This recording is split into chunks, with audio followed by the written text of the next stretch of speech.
नमस्कार दोस्तों, स्वागत है आपका हमारे चैनल ज्ञान तासीर पर। दोस्तों, परीक्षा से पहले के आखिरी 2 दिन सबसे ज़्यादा महत्वपूर्ण होते हैं। इन्हीं 2 दिनों में बहुत से छात्र घबराहट में गलतियां कर देते हैं। इस वीडियो में हम जानेंगे कि 48 घंटे में क्या करना चाहिए और क्या बिल्कुल नहीं करना चाहिए। नई चीज़ें पढ़ना बिल्कुल बंद कर दें। नई चीज़ें बिल्कुल नहीं पढ़नी है। ये सबसे पहली और सबसे ज़रूरी बात है। 2 दिन केवल रिवीजन और कॉन्फिडेंस बढ़ाना होता है आपको। केवल रिवीजन करना है, जिससे हमारा कॉन्फिडेंस बढ़ जाए।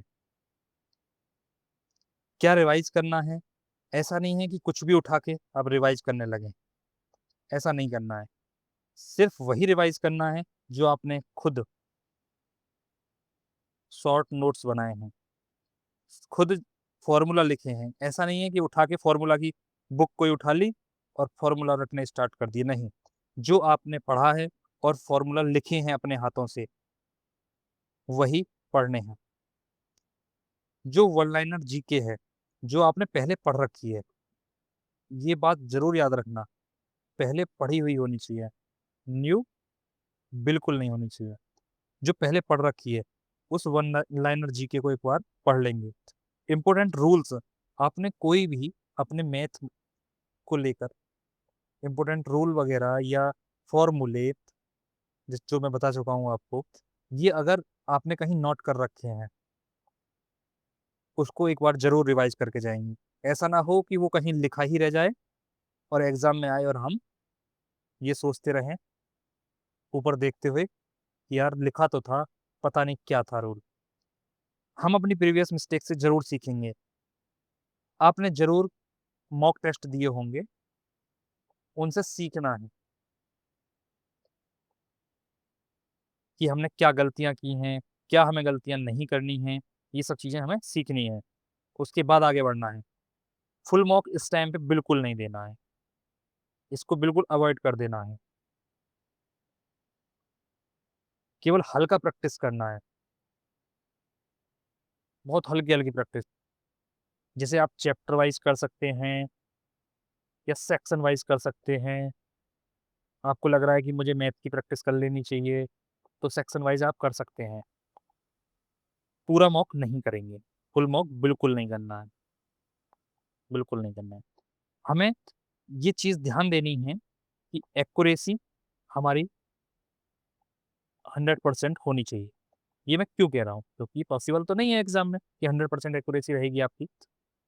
पर मैं ये इसलिए कह रहा हूँ कि अगर आप घर पे बैठ के भी 100% एक्यूरेसी नहीं सोचेंगे अपने माइंड में, तो एग्ज़ाम में कैसे आप प्लस 90% प्लस एक्यूरेसी रख पाएँगे?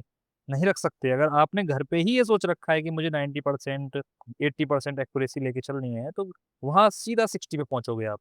60% ही सही कर पाओगे। पता चलिए आप 100 क्वेश्चन करके आ रहे हैं, खुश हो रहे हैं घर पे आके और क्वेश्चन आपके 60 ही सही हैं, 40 गलत हो गए। 40 में से 1/4 की नेगेटिव मार्किंग है, 10 वैसे चले गए, सीधा आ गए 50 पे। तो घर पे ही घर पे ही आपको 100% लेके चलना है। एग्ज़ाम में जैसा होगा वो देखा जाएगा। कम से कम घर पे बैठ के तो पॉज़िटिव सोच सकते हैं। अंतिम समय में फ़ोकस किस चीज़ पे रखना है आपको? क्योंकि 48 घंटे हैं, ये आपके जीवन को एक अलग दिशा में लेके जा सकते हैं। तो इसलिए 48 घंटे बिल्कुल फ़ोकस में किस चीज़ पे रखना है, ये बहुत इम्पोर्टेंट है। ऐसा नहीं है कि हमने अभी तक कुछ नहीं पढ़ा है, हमने सब कुछ उठा के चल दिए और एक तरफ से पढ़े जा रहे हैं कि 48 घंटे बचे हैं, 1 घंटे में 1 सेक्शन निपटाऊँगा, 48 सेक्शन निपटा सकता हूँ। अरे! बहुत टाइम है, 48 सेक्शन निपटा मार रहे हो। ऐसा नहीं करना है। 48 नए मेरा कहने का मतलब 48 नए टॉपिक पढ़ पा रहे हो। हुँ, नहीं, बिल्कुल नहीं।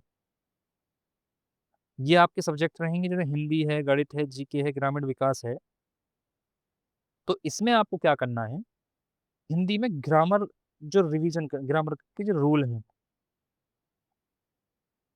आप समझ पा रहे होंगे ना रूल का क्या कहना चाह रहा हूँ। ये संधि विच्छेद होते हैं, उनका एक रूल होते हैं। रूल का मतलब है कि अ, कितने तरह के हैं, संज्ञा कितने तरह की होती हैं, सर्वनाम कितने तरह के होते हैं। ये जो एक ग्रामर रिवीजन करनी है आपको, ये एकदम जो इसके भी नोट्स हैं, नोट्स से ही पढ़ना है जो पढ़ चुके हैं पहले। अब गणित में जो फॉर्मूला हैं, ट्रिक हैं, आपने जो पहले ट्रिक यूज करी हैं उनको एक बार देख लेना है, फॉर्मूला क्या क्या हैं वो देख लेने हैं। जीके वन लाइनर ही पढ़नी है, ऐसा नहीं डिटेल में पढ़ने बैठ जाएं। और ग्रामीण विकास की ये योजना है, सबसे इम्पोर्टेंट ये जो योजनाएं हैं ये 2014 के बाद की आपको सब याद होनी चाहिए। अगर आपने नहीं पढ़ी हैं तो एक बार ज़रूर, मैं इस टॉपिक के लिए तो कहूँगा कि इसको मैं ये भी कहूँगा अगर नहीं पढ़ा है तो इस न्यू चीज़ को पढ़ सकते हैं। ऐसा नहीं है कि इसको नहीं पढ़ सकते। इसमें डेट डेट, मंथ और ईयर एक बार देख के जाएँगे। क्योंकि उत्तर प्रदेश में योजनाएँ ना पूछी जाएँ, ऐसा तो पॉसिबल है नहीं। और 2014 की बाद की ना पूछी जाएँ, नॉट पॉसिबल। अब हमें इन लास्ट 2 दिनों में अपना रूटीन किस तरीके से मैनेज करना है। कोशिश करिए मॉर्निंग में, हमारा दिमाग बिल्कुल फ्रेश होता है, उस टाइम पर रिवीजन कीजिए। रिवीजन कीजिए, उसके बाद में नहाइए, धोइए, भगवान का नाम लीजिए, अगर आपको लेना अच्छा लगता है तो। और उसके बाद में फिर प्रैक्टिस कर लीजिए। प्रैक्टिस फुल बिल्कुल नहीं करनी है, मैं अभी बता दे रहा हूँ, फुल मॉक बिल्कुल नहीं देना है। प्रैक्टिस किस तरीके से कर लेनी है, सेक्शन वाइज़। अब उसके बाद में फिर रिलैक्स लीजिए। रिलैक्स होकर फिर इवनिंग में नोट्स उठाइए, उनका रिवीजन करिए। यहाँ पे रिवीजन करना है आपको, जैसे आपने यहाँ पे हिंदी को रिवाइज किया है, तो यहाँ पे आप जीके को रिवाइज कर लीजिए। या यहाँ पे जीके को आपको जो सुबह उठ के अच्छा लगता है, आप पहले ये डिसाइड करिए कि सुबह उठते ही मैं क्या अच्छे से गेन कर सकता हूँ।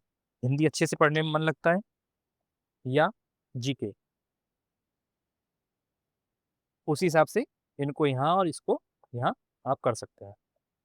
अब नाइट में ऐसा नहीं है कि लास्ट 2 दिन बचे हैं तो रात भर लगे पड़े हैं, रात भर पढ़ रहे हैं, पेपर खराब कर लोगे। मैं बिल्कुल अपने अनुभव से कह सकता हूँ इस बात को, बिल्कुल पेपर खराब हो जाएगा अगर आपने नींद पूरी नहीं ली तो। इसलिए आपको रिलैक्स रहना है और स्लीप लेनी है फुल, एकदम 48 घंटे वाली। सोना बहुत ज़रूरी है। अब मैं जो सोना कह रहा हूँ, मैंने स्लीप क्यों लिखा है? अगर मैं यहाँ सोना लिख देता, तो हो सकता है आप गोल्ड समझ लेते। बस कह रहा हूँ कहने के लिए। मुझे पता है कि इतने समझदार हैं आप। पर हाँ, गोल्ड और स्लीप ये बहुत ही अच्छी चीज़ें हैं और ज़रूरी चीज़ें हैं। नींद पूरी लेनी है, बिल्कुल एकदम 8 घंटे वाली, इससे कम नहीं लेनी है, क्योंकि लास्ट टाइम चल रहा है आपका एग्ज़ाम का। एग्ज़ाम डे से पहले रात में तैयारी कर लेनी है। जैसे आप, मेरा कहने का मतलब है जैसे 21 का आपका एग्ज़ाम है, 21 मई का। आपको 20 मई की नाइट में सबको सेंटर के आस-पास जाके रुकना है। कोशिश करिए नाइट में सेंटर के आस-पास पहुँच जाइए और कोशिश करिए कि 20 में ही आप सेंटर देख लीजिए। पर अगर नहीं देख पा रहे हैं, तो 21 में सुबह मॉर्निंग में पहुँचेंगे 2 घंटे पहले, 2 से ढाई घंटे पहले आप सेंटर पे पहुँच जाइए। अब ये तो चलो 21 की बात हो गई, अब हमें 20 को निकलना है तो हमें 19 को क्या तैयार कर लेना है? ये सब चीज़ें 19 मई को तैयार कर लेनी है। एडमिट कार्ड रख लेना है अपना, प्रिंट निकलवा के, एक आईडी प्रूफ रख लेना है।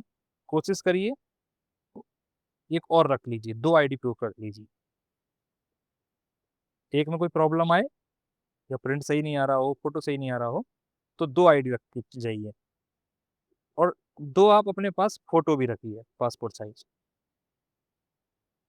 2 पेन लेके जाना है। अब आप सोच रहे होंगे कि मैं हर चीज़ 2 क्यों बता रहा हूँ? आईडी प्रूफ 2 ले जाइए अपनी सेफ्टी के लिए, कोई प्रॉब्लम नहीं है अगर जेब में रखी रहेगी तो। फ़ोटो 2 ले जाइए, पेन 2 ले जाइए, एक प्रॉब्लम कर जाए तो दूसरा काम आ जाए, क्योंकि आपकी मेहनत बेकार नहीं जानी चाहिए। ऐसा नहीं होना चाहिए कि हाँ, आप पेन माँगते घूम रहे हैं और वहाँ टाइम बर्बाद हो रहा है आपका। ये ब्लैक लेके जाने हैं पेन, बॉल पेन। आपको 19 को ही अपने एग्ज़ाम सेंटर की डिटेल देख लेनी है, कि ये एग्ज़ाम सेंटर का नाम क्या है? सिटी तो आपको पहले से पता ही चल गई होगी, कौन-सी सिटी में है।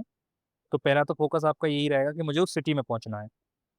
फिर एग्ज़ाम सेंटर की डिटेल देख लेनी है 19 को। ऐसा नहीं है कि आप 20 में जाके वहाँ पहुँचने के बाद देख रहे हैं। 21 की सुबह को देख रहे हैं कि भैया देखूँ कहाँ पे है मेरा सेंटर। 19 को देख लेनी है, रात को सोने से पहले, कि कौन-से कॉलेज में है, कहाँ पड़ता है, ये मैं अगर किसी रेलवे स्टेशन पर उतरूँगा तो वहाँ से कितनी दूर पड़ेगा, ये सब चीज़ें नोट कर लेंगे और देख लेंगे। अब एग्ज़ाम हॉल में क्या करना है? हमें कोशिश करनी है कि सबसे पहले हम आसान प्रश्न करें, सबसे पहले आसान प्रश्न करें। अब अब आप कहेंगे कि इतना तो समय होता नहीं कि हम उसमें से छाँट पाएँ या अलग कर पाएँ कि जी आसान ये हैं, हार्ड ये हैं। बिल्कुल आप सही हैं, बिल्कुल सही कह रहे हैं आप, इतना समय नहीं होता है। तो इसका तरीका क्या है? आप पहली बार में जब पेपर हल करना स्टार्ट करें, फर्स्ट वे जो आपका हो, पहला वे जो हो, फर्स्ट वे, उसमें आप वन गो में ये देख लें कि जो आ रहा है उसे करते चले जाएँ, जो आ रहा है और जिस पे आप अटक रहे हैं कि यार दूसरा हो सकता है या चौथा हो सकता है, ये इस पे टिक मारूँ या दूसरे पे मारूँ, उसको ऐसे गोला करके छोड़ देना, आगे बढ़ जाना है। ऐसे करते-करते आप देखोगे कि आप 100 में से 70% के आस-पास पेपर कर जाओगे या 60 प्लस कर जाओगे, 60 से 70 के आस-पास कर जाओगे। अब बचे आपके पास में 30 से 40 क्वेश्चन। ये बहुत ज़्यादा बता रहा हूँ मैं, वरना एक बार में आप 80 प्लस कर जाएँगे। ऐसा नहीं कि 80 प्लस सही कर जाएँगे, इसमें से 1-2, 2-4 गलत भी हो सकते हैं, जो आपको लगेगा कि ये इसका सेकंड है और वो सेकंड नहीं है जबकि। ईज़ी क्वेश्चन है और आप करते चले जाएँगे। चलो आप मान लीजिए कि आप 30-40 क्वेश्चन छोड़ देते हैं, अब सेकंड गो में आते हैं। सेकंड गो में आते ही जब आप सेकंड गो में आने से पहले आप गोला भर लीजिए, मेरा मानना रहेगा, पहले गोला भर लीजिए। फिर आपके पास में इतने क्वेश्चन हो चुके हैं और समय बचेगा अभी भी आपके पास में 30 से 40 मिनट। तो आप क्या करेंगे, आप फिर ये करना स्टार्ट करेंगे। आप इन 30 से 40 क्वेश्चनों को करेंगे, इनमें से आप देखेंगे कि आप एक बार में फिर 15 क्वेश्चन कर जाएँगे। फिर इनके गोले भर लेंगे, फिर आप देखेंगे आपके पास बचे हैं 10 मिनट और क्वेश्चन भी 10 बचे हैं। उठाइए और मार दीजिए तुक्का। ये क्यों कह रहा हूँ?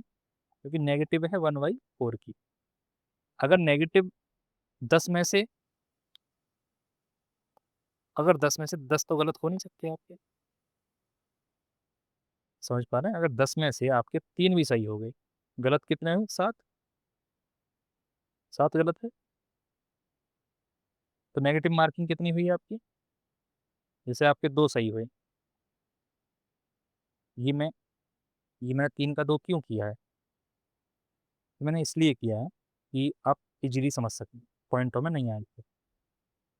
तो यहाँ 2 तो नेगेटिव ले गए आप यहाँ से और 2 सही हुए थे, तो यहाँ आपका क्या हुआ?